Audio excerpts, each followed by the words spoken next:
Violence in the workplace is unfortunately a reality in Canadian, American, and international workplaces.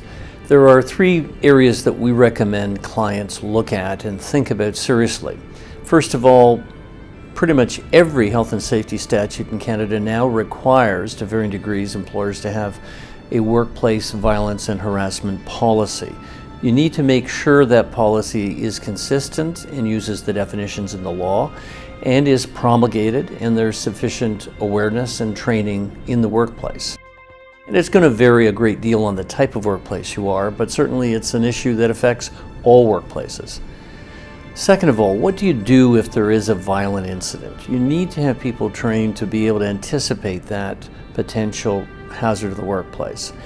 Several cases in Ontario, for example, have resulted in regulatory or even criminal prosecutions of employers and management for failure to properly anticipate and prepare for a workplace violence incident that in those hospitals and one psychiatric institute there was foreseeability. In other words, it was likely it was going to happen at some point. And so if a patient is psychiatric or depressive and they may strike out against a staff member, you've got to be able to deal with that in a professional manner and anticipate that. If in fact there is a violent incident, it needs to be contained. Obviously, you may want to call police, but other security facilities, resources must be considered in advance so that people are trained on how to deal with that. Lastly, if there has been a violent incident or a near incident, you need to look at your procedures. You need to do a lessons learned review, an assessment of what was done right, perhaps what was inadequate, and you need to look at work hardening.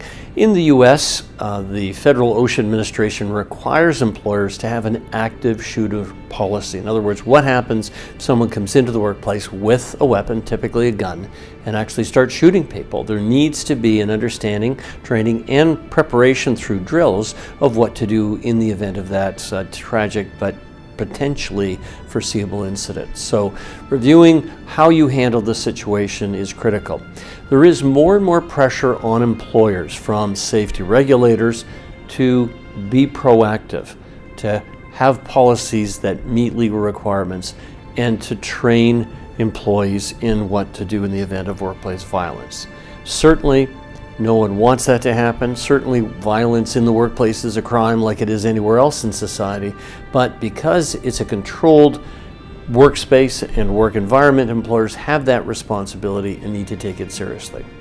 Do you have a health and safety question?